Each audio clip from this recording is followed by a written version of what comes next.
The Adventures of Batman. Welcoming you to the new adventures of Batman.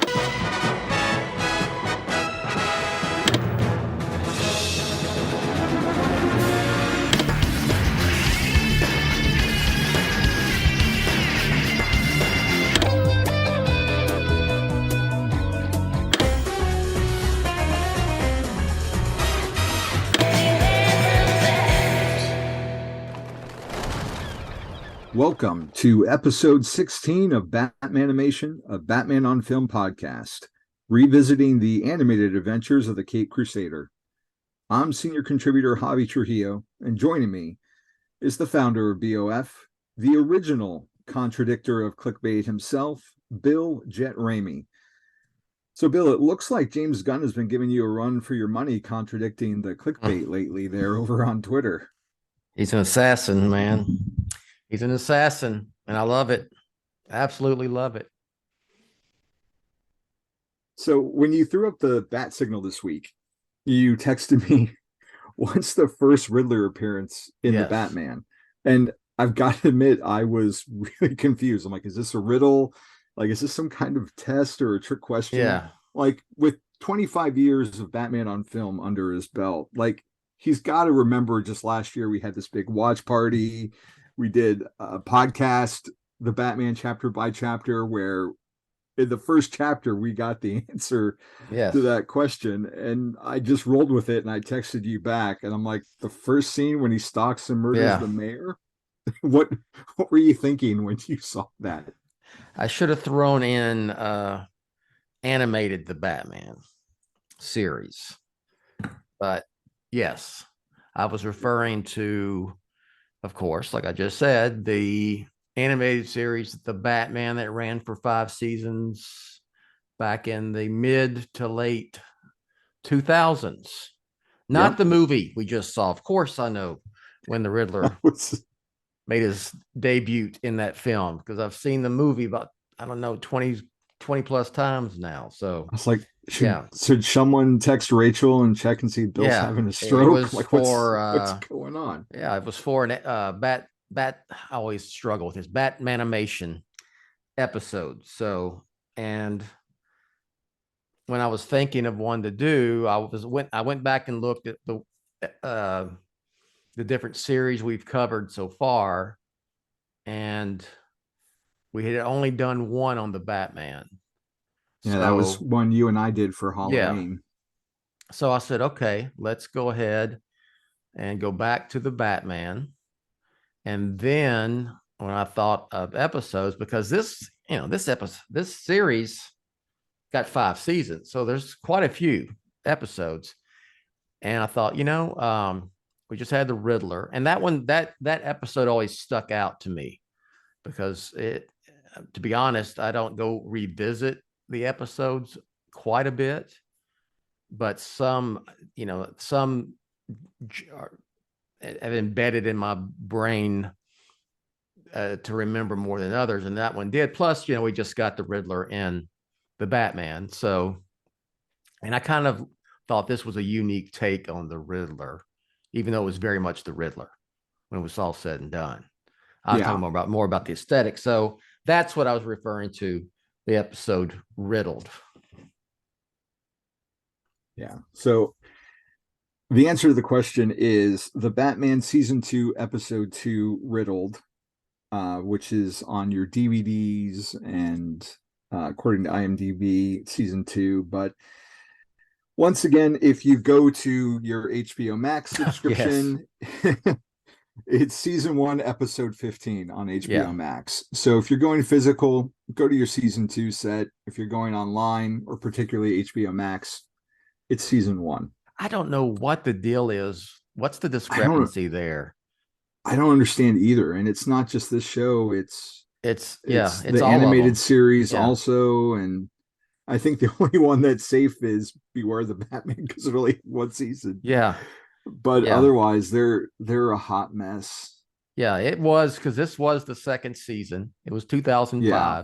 The series debuted the year before, and this was the 2nd episode of that 2nd season. So, yes, we'll go with that. I don't care what HBO Max is going away anyway, so to hell with them.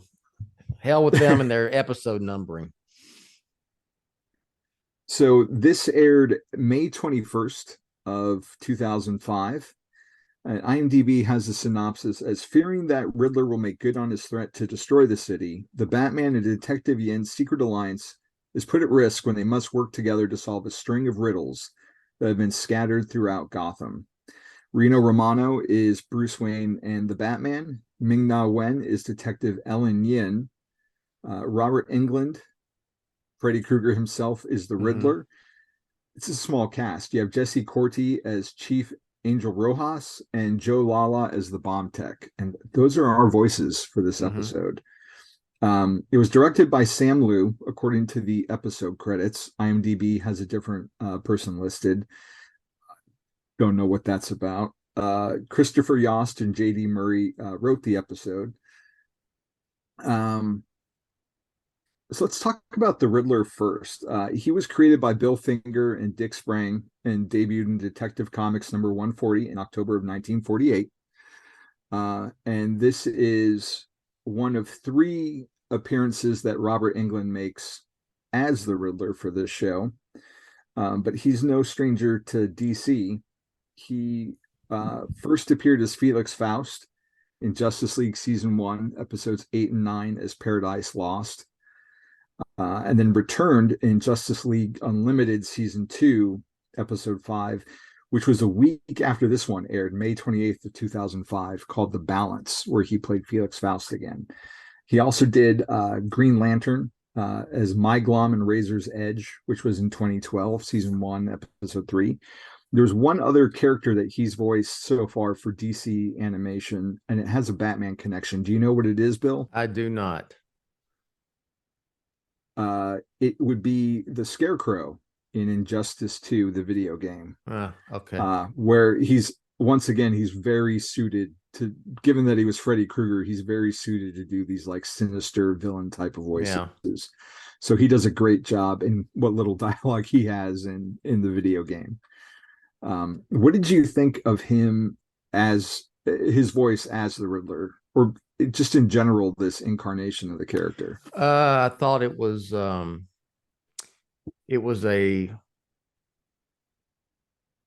different take aesthetically on the Riddler as we are used to. No top hat or bowler hat.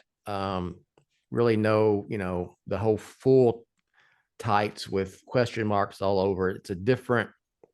It does have the cane.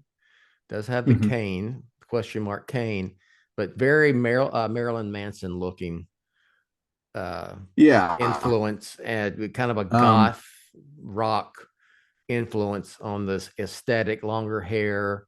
Why I talked about earlier, it stuck out to me is I went, yeah, I kind of like this look. It's different. It's still the Riddler, So yeah, I was all for it. There were some takes with this series, not to get off just talking about the series. There were some aesthetic takes on some of the characters that I didn't really jibe with me. Mr. Freeze is one. The Joker is another.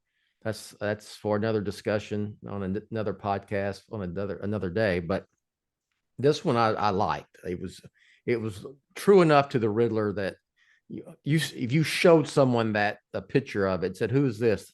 I'm sure people would say, "Oh, that's the Riddler," even though it didn't look like Frank Gorshin or Jim Carrey from Batman Forever, or how he had been traditionally presented in comic books up until that point. Well, it's funny you mentioned Gorshin, because that's one of the few pieces of trivia on IMDb for this episode, is that he passed away either days before or days after this episode aired.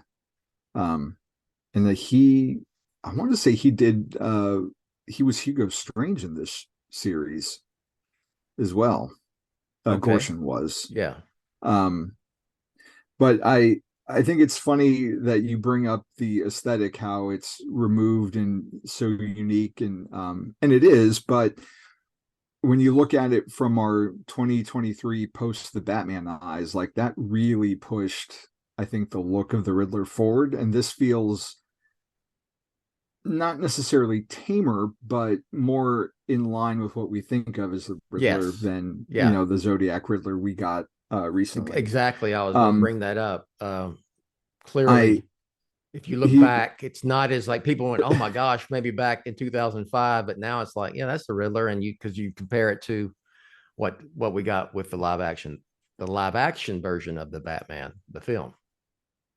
but I had similar notes that he's definitely got a goth vibe with the long hair, stringy hair, and he's very skinny. Um, and one thing I didn't like about the design though was he has these lines coming out of his mouth, like these Mm-hmm. black lines, kind of giving him like a perpetual frown. It kind of reminded me of the Crow a little bit, and just overall, I just that was one design choice I didn't like. But overall, I appreciate what they were going for here. It's not quite is pushing it like they did with the Joker's redesign, but no, Yes. I overall I dig it. So we start off with a riddle, as you would do. There's a bomb, and Detective Ellen Yindel, or sorry, Ellen Yin, Different incarnation of Batman. different incarnation. Yeah. I'm assuming that maybe that was the inspiration for her character. Um, I'm probably going to do that all episode.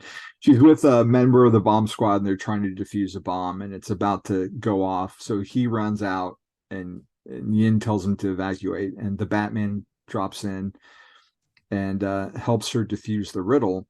And then it activates a camera, and it's the Riddler, and he wants to see who was smart enough to deactivate his weapon, mentioning that he thought it would be taller. So Yes. that the person solving it would be taller. Um, so I think that's obviously he's expecting Batman to Mm-hmm. be on it, but he rolls with it, and it sets her across a merry chase across Gotham. What did you think of the beginning? Uh, very very stereotypical. Is that the right word I want to use? I don't want to use it negatively because sometimes that's a negative, but very much traditional. Okay, there you go. There you go. Traditional Riddler story, right? Leaving Yeah, clues for Batman and um, Batman having to solve them, and well, this by proxy, it's Yin in the beginning, um, and thwarting some sort of disaster. In this case, he had said he had planted bombs, you know, got the bridge and wherever else. So it was, I mean, that's very traditional. Nothing, that's nothing yeah. we hadn't seen before, going on a wild goose chase on these riddles. It's very, we've seen this before, but it's, it was a little different. Uh, it's different in terms of, Batman not being the one in the spotlight from the very beginning, having to Yeah. stop the riddles, even though or solve the riddles to stop the bombs, even though he is doing it through the bat wave and, with, and having communication with Yin. Yeah, we're not necessarily breaking any new ground. Like I said, it comes from having Yin being at the forefront of solving everything. Chief Rojas, I'm trying. It's been a while since I've watched the show, Mm-hmm. like from start to finish. And at this point in season 2, Batman and Yin kind of have like an uneasy partnership, because the show started off with everyone being very antagonistic with the Batman. Mm-hmm. I don't remember Rojas being this inept. Like, I remember him being obviously against Batman and what he stands for, and like trying to get him, but not just he's just the riddles completely baffle him. Yeah. Like, he's not, you know, movie Gordon, like by the time of Batman and Robin, where he's like, help me, pretty lady, would you like Yeah. these jewels? But he's not the sharpest tool in the drawer there in the shed. I'm mixing It's like metaphors. they went out of their way to kind of make that point, because even like the one riddle that was pretty obvious about the museum, he was like, how you get museum out of that? Yeah, It's I was like like almost that one was comic easy. relief. Yeah. Comic relief time type of thing. So And I'm wondering if he's supposed to be like some kind of like humor for kids, but yeah. it doesn't really come off that way. It just makes me wonder, like, how did this guy get his job, Yeah. and how is he the chief? Um, so Yin has to go around town from riddle to riddle, solving all these not crimes, but riddles. Batman doesn't have the Batmobile this episode. He's on some kind of glider that's jet propelled. Yeah. A little year one-ish. What did you think about not having a Batmobile this episode? I think it worked because, at the beginning, he's trying to stay out of sight from the Riddler, because he had threatened, if she got any help, even though, we discover in my interpretation that he knew Batman was helping all along, but that was part of the thing. But at the beginning, Batman is trying to stay out of the, I want to say he's not in the shadows, but he's trying to stay away from being the Riddler, for being able to see him, going along with following Yin, who's in the van, and Batman is in this rocket glider type thing. It was fun. I mean, it made sense. And instead of just being in high pursuit right behind it in the Batmobile, I mean, there's probably were cameras outside that could detect Batman being there. So yeah, it worked. And to be honest, it was something to sell a toy. Right. Yeah, they did mention the Batwave on at least one Mm-hmm. occasion, how that lets them communicate with each other without being picked up by the Riddler. Mm-hmm. But I liked the van sequence. I didn't understand the puzzle, like how we got to these conclusions for it, but that's not the point of the riddles that we get to in the next couple minutes. It's I like seeing him throw the batarang that had a camera on it, how it like perfectly Mm-hmm. lands on the roof and Of lets him course. keep an eye on things while Yeah. he's flying around the city.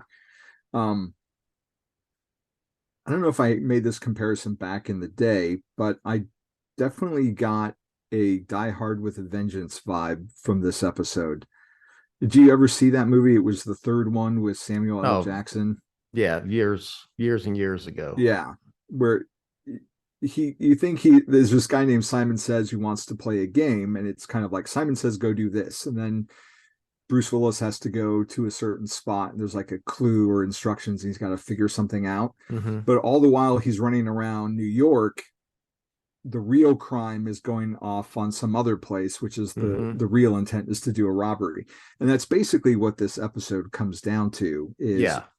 they go on this wild goose chase to the point where the riddles aren't even given to the audience. You just snap to a new location in the middle of a puzzle, and then you see it briefly, and then we go to the next one, because that's not the point. That's not really what the Riddler's after. Mm-hmm. And I would imagine as a writer, it makes it easy that you don't have to figure out, an additional couple sets of riddles. You just make a set piece that looks cool. Well, yeah, and, we and then get the move on. point of what's going on. There's riddles and they're going, and Yeah. you don't have to have a whole action piece for every single one of them. Not in their, in the 20 minutes or whatever, 19-20 minutes that we have for these episodes. And there's something about the Riddler specifically that no matter what genre it is or what incarnation we see it, be it animation or live action, that it pulls me back to Adam West. And I don't know if it's because that was the first episode, like just the leaps that we make in logic to solve these riddles. Like she's on the subway and there's a bomb attached to it, and Batman's like, oh, a piano has 88 keys from the last Mhm. riddle. So she automatically knows to set the subway for 88 miles an hour, and that shuts everything off. Like Yeah. there's something very much like 60s Batman to me when Batman just comes on these riddles like out of nowhere Mhm. that I don't know, I find really charming. But we get to the main point of all this is that the Riddler is trying to hack into the city's mainframe to get all the information Mhm. that somehow he's going to dump into his mind, Yeah. which has shades of Jim Carrey's Riddler from Yeah. Batman I Forever. wrote that down. It was gonna got a Batman Forever vibe to it. There's no the box in this, and he's not sucking brain waves out of people who are using the box on their television sets. But yeah, there's the whole, he even mentioned, knowledge is power Yeah, line. And, the power was to all the information that would be in the Gotham's mainframe. So would it be, shut down, hold the city at ransom if you're going to shut down, electricity or whatever. Um, he could or drain money out of banks. He would have that knowledge. So yes, that was the main gig that was going on with him and his men. And it's like he even lost. He was only he carried Batman on and Yen on this wild goose chase. Just and this boom, then he was gone, and Batman realized it. He's lost interest. Here's something else. There's besides this. This is not, and then like the bombs weren't even bombs. So yeah, that's right. They were yeah, Jello. Jello. Yeah, Man, speaking of Jello, that this sounds like a good time for some product placement.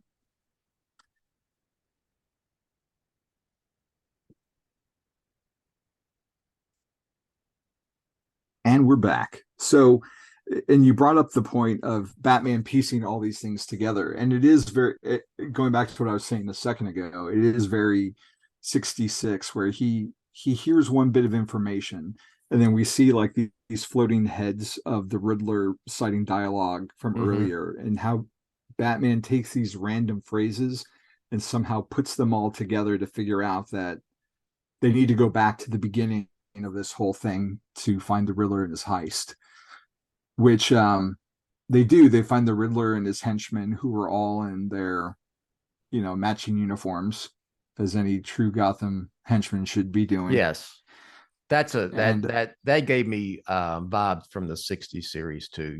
They're always the goons, the henchmen are always dressed alike, and then corresponding, some kind of uniform that matches the boss, in some way. yeah, it just, I don't know, it makes it fun.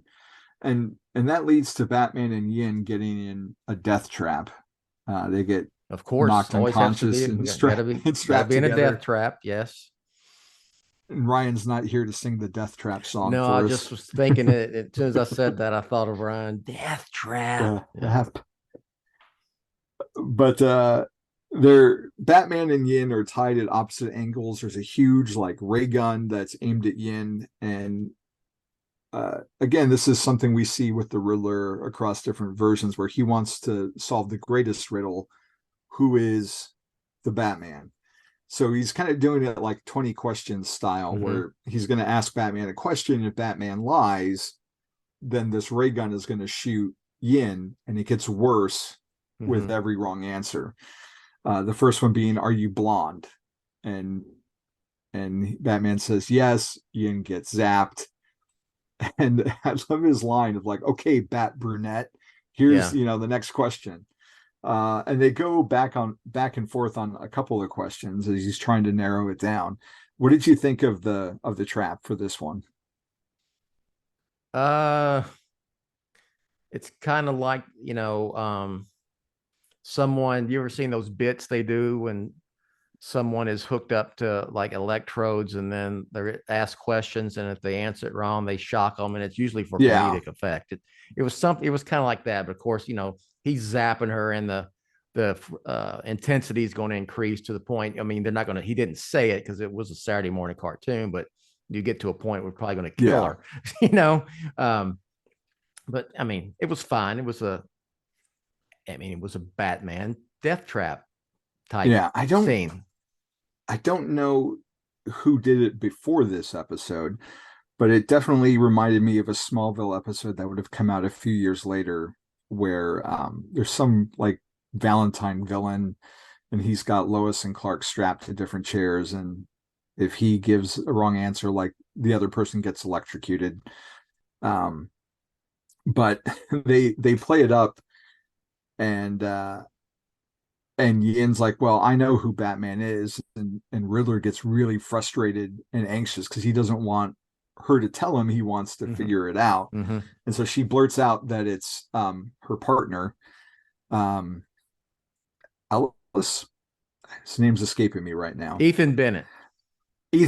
Yeah, thank you. And of course, you know, he gets closer to Yin because he's getting anxious and angry with her.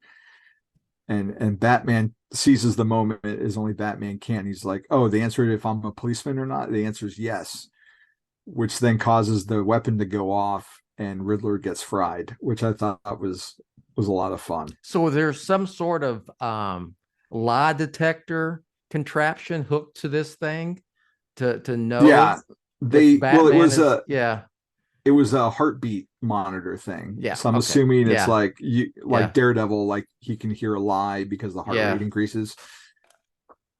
It's a 20-minute cartoon, but the only thing my fan brain is like, well, he's Batman. Like he can control his heartbeat because we've seen him learn from whatever masters of the East how to slow down his. I try not to when I discuss these episodes, not to try to nitpick them to death. You got to remember, right?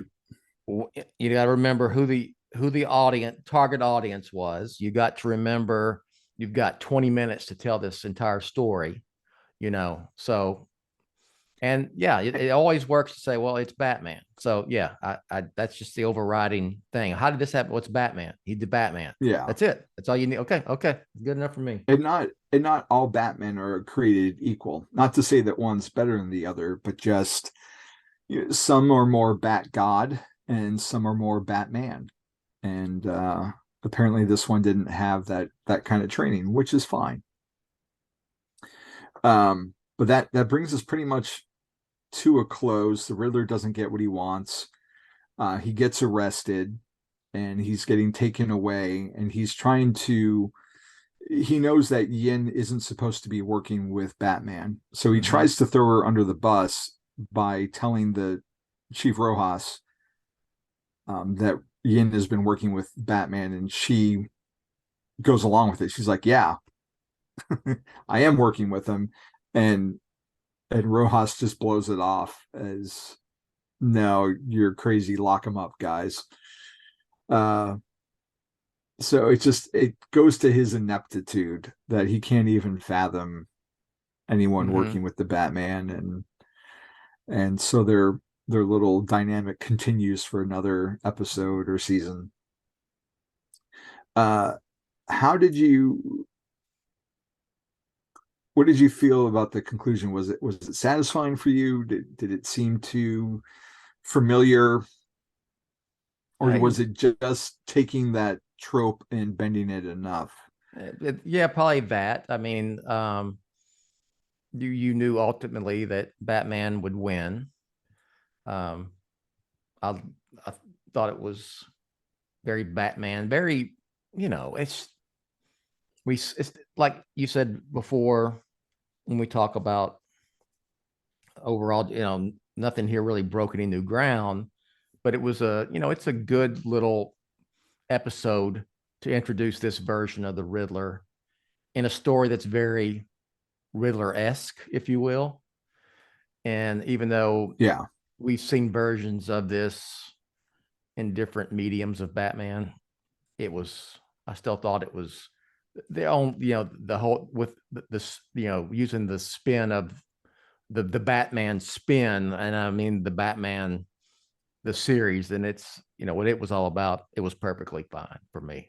And like I mentioned earlier, also it was one of the episodes that that's had stuck out in my mind for almost 20 years now. So it had some sort of impact. It probably was because the Riddler's aesthetic was different. And then you have Robert Englund voicing the Riddler, and there was even I think there was a little nod to Nightmare on Elm Street in there. Doesn't he mention to Batman or Yin about dream in your dreams, something about dreams, which I can't remember the exact Yeah, I line can't he remember used, either. but Yeah, I took it as that's kind of a, now I don't little have any wink. kids, but adults would get it knowing who was voicing the Riddler there.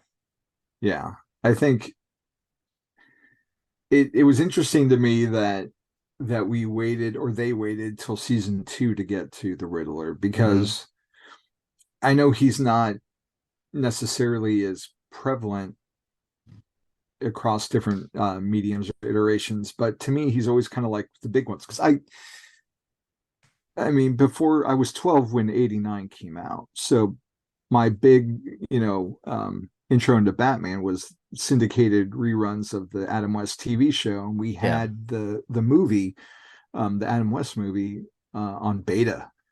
Show you how old I am. And so I've always thought of those four villains of Joker and Penguin and Riddler and Catwoman as like the big Mm-hmm. ones, Yeah. because of that. And so it's interesting to me that they took this long to get to someone who I feel is a major Batman villain. And I guess the rest of the world kind of would feel that way too, because of the show, and then because Oh, he's been in, absolutely. several live action versions now too, even on TV. I mean, So in the 90s, during the Burton Schumacher films, with each film, it was who's going to be the villain, which is another yeah, topic I could get into on a social hour, because I have strong thoughts about how to construct these yes, you Batman do. films. You don't go with you don't pick the villain and then write the story. You do it the other way around. Anyway, Right. um, but it was always bringing up those characters. Penguin, Catwoman. We had Joker in Batman '89, and then Riddler. Finally got the Riddler in Forever, and then you could start. You had those four coming, and then, well, hell, and the Batman. They're all four in the film. Yeah. All four of them. It surprises me because I think of him as so major. Like, he's not the Joker and he's not Catwoman. I totally get that he's not. I think those are probably the two most iconic Mm-hmm. foes for Batman. But like, he's only in 3 episodes of this show that ran 5 seasons, and Mm-hmm. he's got like 2 episodes that he gets focused on in the animated series, the 90s one, and then Mm-hmm. like a random guest spot here or there. So it surprises me when I look at it that he's really not in it a whole bunch. Like, again, I don't expect him to be in as many episodes as the Joker, but I looking at it, I'm like kind of surprised that he isn't featured more. Yeah, they And really given leaned that, into the Penguin in this series quite a yeah, they bit. did. Yeah. I'm sure that makes Peter Vera happy. Yeah. Um, but I was surprised, and it's such, for what little they did with the Riddler in the prior show in Batman the Animated Series. I mean, they took time to develop his backstory and how he was, for that version, he was a computer programmer who got, robbed of Mm-hmm. his video game creation. And they leaned in with that. Here, he's just the Riddler. We don't get, we don't know if he's Edward Nashton or Edward Nigma, at least not in this episode. Mm-hmm. He just pops up and he wants to be smarter, Mm-hmm. and that's his whole thing. Yep. Mainly letting like the look and the gimmick take over. So, wrapping things up here, who would be your favorite animated Riddler? Animated Riddler. Wow. I've never thought of that because it's not. I like the Riddler, but it's not a character it's not like the Joker, you know what I mean? Where you can Right. really pick it out. Uh, I'll go with the Batman, the one we just talked about, because I just, like I said, I've said it before, I'll say it one more time. The aesthetic and really kind of stuck out to me. It seemed like the first time that anyone really attempted to kind of push the envelope on the way the Riddler looks as something a little different than what we're used to, you know? Yeah. And I don't really, I don't need a background story. I don't need an origin story for my villains for the most part. So him just being the Riddler is perfectly fine to me. So I'll just do that to be a little different. But I to the performance that I appreciate. And a lot of times when something's so iconic, when the next iteration of it comes around, there tends to be a tendency to push back on that prior version just to stand out or be more original. And because the prior animated version with John Glover, who would be my favorite, he does the more like I'm in a suit and tie with the bowler hat because he's got like that classic clean look. I think they made a good choice in making this one the inverse of that, to make him stand out. Yeah. Because the Penguin always just seems to be the Penguin, to a degree. Like maybe he gets a little grosser with Tim Burton, but uh, I feel like the Penguin still looks very penguiny no matter what you do. And with this one, I feel like they pushed it a little bit more, which was Sure. refreshing. Absolutely. Yeah. Do you have a favorite live action Riddler? Paul Dano. I realized for the longest time all through covering the Batman, I was pronouncing that man's name incorrectly. Paul Dano. Yes, I Dano. love that. I love Matt Reeves and Paul Dano's take on the Riddler and the Batman. Absolutely Yeah. do. Yeah, that's it by far. And I don't hate Jim Carrey as the Riddler in Batman Forever either. Because of course I always say I have a soft spot for Batman Forever. And of course I love Frank Gorshin because that's where I cut my teeth. That's where I became a Batman fan, was that 60s series. But yeah, I mean, I really like what they did in the Batman with the Riddler character. The Batman Yeah. movie, not the Batman animated series that we're talking Not the about right animated now. series. Yeah. Right, I right. gotta make sure. Yeah, I'm not a Jim Carrey fan just to begin with, but I thought he did a good job doing his version of Gorshin's version, Mhm. which I love dearly. I think I like the 66 Riddler, I think maybe more than I like 66 Joker. And I love 66 Joker, but yeah, Dano uh brings something different that I really appreciate. So And I hope we get to see more of them. And that comic is great yeah, so it far. is. It is. So is John Aston, he's like the forgotten live action Riddler, right? Yeah, We just remember him as Gomez Adams. That's all pretty he's much. It's remembered like, for. No Riddler. yeah. Okay. And it's like, why is Gomez the Riddler? Because he Yes. doesn't even shave the mustache. No. He didn't even put any So makeup on top of it either. He could have, yeah. did a Caesar Romero. Yeah. Yeah. So Bill, I know people should know where to find you. It's been 25 years. Yes. 25 years this year. But Yes. where can people find you? Batman-on-film.com. That's all you got to do. Just go there and you can find everything you want to find. Follow me on social media through Batman on Film. Become a Patreon.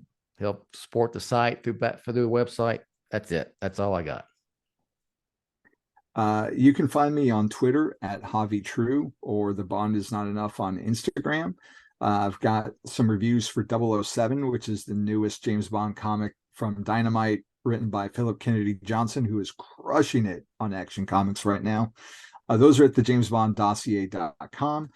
And obviously, you can find me on BatmanOnFilm.com as well. Ryan Lauer and I have an interview with Sean Gordon Murphy where he talks about Beyond the White Knight. which the final issue is coming out, I think, in February, if all goes according to plan. And that series has been phenomenal. Yes, So you it can has listen to that. And I review, what am I doing currently? I've got Gotham City Year One, which might be my most favorite thing that Tom King has written. That is just noir drenched adventure in Gotham's past with Slam Bradley and Bruce Wayne's grandparents that I've never really heard a lot about. You know, So it gives I them got to liberty real to quick. play I with got to that. mention, Yeah. I had to mention this because you brought up Slam Bradley. On one of the social hours, I was making a point. I think it was the one. I don't know if you listened to it when we were talking about there should be a separate black label banner, whatever you want to call it, Yeah. under at DC Studios for things like the Batman and Joker 2, whatever, because I'd like to see more of that. It's not, it's not part of this shared universe stuff. I think those type of films are more attractive to filmmakers because they can kind of do their own thing, right? And so I know that like Scorsese has gotten a lot of heat for kind of ragging on the Marvel thing. Now he has a point. I get his point. I still like comic book movies, but I get his point as a filmmaker. But my thing was like, I said, what if a Martin Scorsese wanted to do a DC film and he pitches it to Warner Brothers and they're going to tell him no because it doesn't fit in the connected universe. So that's why you want to have a black label banner. And Pete was like, yeah. And I said, what character? And Pete Barra says Slam Bradley. And I went, that kind of makes sense Boudin with pockets. Scorsese, do some kind of detective noir type story using Sam Bradley under the DC. But that's just an example of a very obscure character, or not even obscure, but whatever DC character that wouldn't necessarily a director would want to fit into a connected universe and so forth, and do a unique take. Yeah, roll with that banner. And again, that's a whole different. I wrote a whole op-ed on it, and I did a podcast on it. So go find those on Batman. Yeah, it's a good listen for sure. And so I've got that going on. Catwoman, which is the last issue was 50 was okay. I know, felt a little rushed, even though it was longer. It kind of came out of nowhere. And then today, as of this recording, January 10th, my review for Batman The Adventures Continue Season 3 Issue 1 comes out. And it's Burnett and Dini once again. They worked on the show and they've been working on every issue of this comic. And I don't know if he's the artist going forward. He did one issue last season. Jordan Gibson, I think is his name. And this guy is phenomenal. Like Ty Templeton's good and he captures that style well, but there's just something extra that this guy's bringing that, I mean, it's just like a perfect like screen grab of an episode for every panel. Like his work is just the best I've seen, outside of Bruce Timm, capturing like that Batman animated style. And the season seems to be picking up from season 2 and plot threads that were left there. And it's not, it has like that kid animated look, but it's not necessarily like kidified. Like it's not, there's a little bit like the series, there's a little bit of an edge to it that an adult can read and appreciate as well. So check that out. The review is on batmanonfilm.com. And yeah, man, thanks for listening. Thanks for coming on, Bill. I appreciate the opportunity to chat with you about anything Batman. It's always fun to talk Batmanimation. So with before we go, any plans this year for Batman 25 or Batman on Film 25? Anything cooking yet that you've come up with? Well, Justin Kowalski has just about finished the logo, the Batman on Film. You shared some of it. Yeah, on I Twitter, shared a little portion of snippet of it.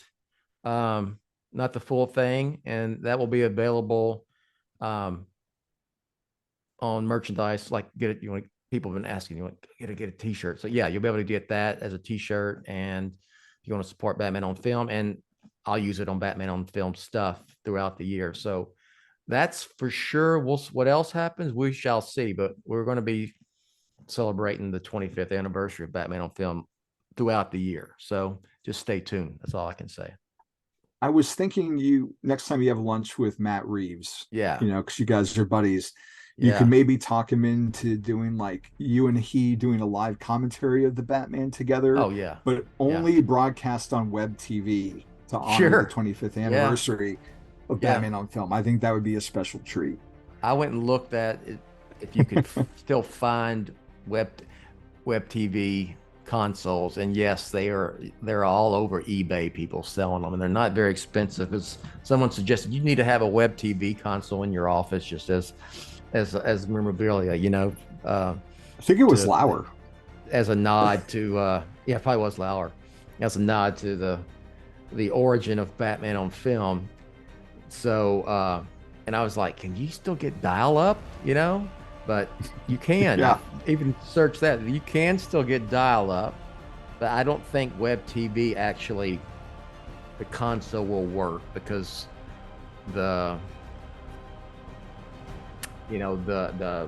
infrastructure doesn't exist anymore. So but it would just be cool to just have it on display. So we'll see. All right. Web TV. Well, thank you all for listening to this latest episode of Batmanimation, and announcer Rachel will take us out. Thanks for listening to Batmanimation, a BatmanOnFilm.com podcast revisiting the animated TV and film adventures of the Caped Crusader. Follow Batmanimation on Twitter @Batmanimation. Follow BOF on Twitter @TheBatmanOnFilm. Follow Jet on Twitter @BatmanOnFilm. For Jet and Team BOF, I'm announcer Rachel. Batman on Film, authoritative, definitive, the original, established in 1998.